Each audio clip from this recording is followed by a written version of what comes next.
Under the second 5-year plan, the government want to start junior technical institutes.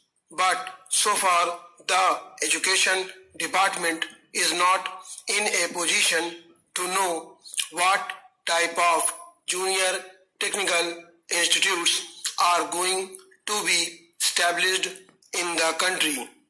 Every time we ask the education department to furnish us with the details of their schemes, the reply we get from the education ministry is that some officer of the department has been sent abroad to study this question, and only when he returns from abroad will they be able to finalize the thing.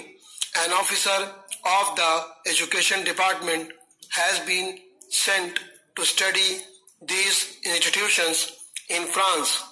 I think he must have spent 4 or 5 months in France, but the reply that the education ministry has given is that he could not study the entire scheme and he wants some other officer to be deputed to study.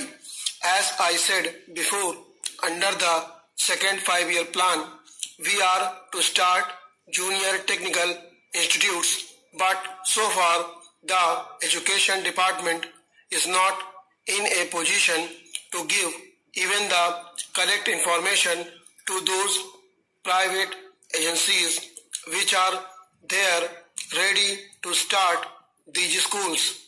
Therefore, I request the education department not to sleep over things but to take very active steps in collecting the necessary information and in helping the private agencies who want to start these institutes in this country.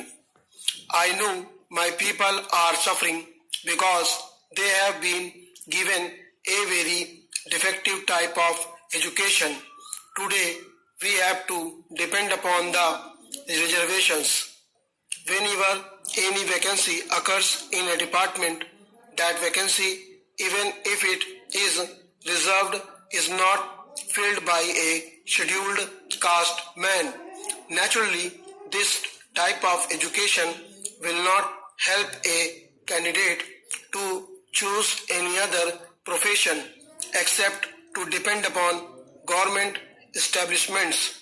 Therefore, it is necessary at least to see that the scheduled castes, the scheduled tribes and the tribal people do not depend upon the reserved services. They must be given technical education. For that, the education department will have to spend enormous money.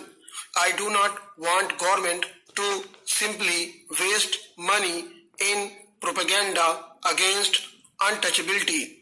This is a real step which would definitely improve the conditions and make the scheduled caste to be independent, that is, without being dependent upon government services. Therefore, I would like the Home Ministry to give special directives to all the state governments. I know in some of the states they have started special schools when they felt the need, because in many of the other institutions the scheduled castes were not allowed in those days. At that time there were many states which had started special schools to cater to the needs of the scheduled castes. Now, when the government is not able to give the reserved vacancies to them, it is very necessary that these technical schools should be started so that the scheduled castes can be made independent and can prosper in this country. I join my friend in expressing satisfaction at the fact that the national income has recorded an increase of 18%, perhaps 7% more than the estimated increase. But I do not find evidence of this in any appreciable increase in the standard of living in the villages. I should like to know from the finance minister if this increase in national income is reflected in the general living of the people. Have they tried to find it out either by any simple survey or by any other method? We should know whether the benefit has reached the common man. As far as I am concerned, my own experience is that unemployment in the rural areas continues to be as high as it was before.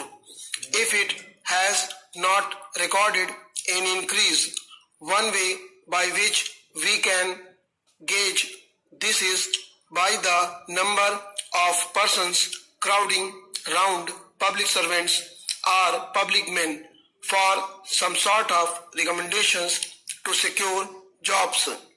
In urban areas, the extent of unemployment is judged by the registrations in the employment exchanges.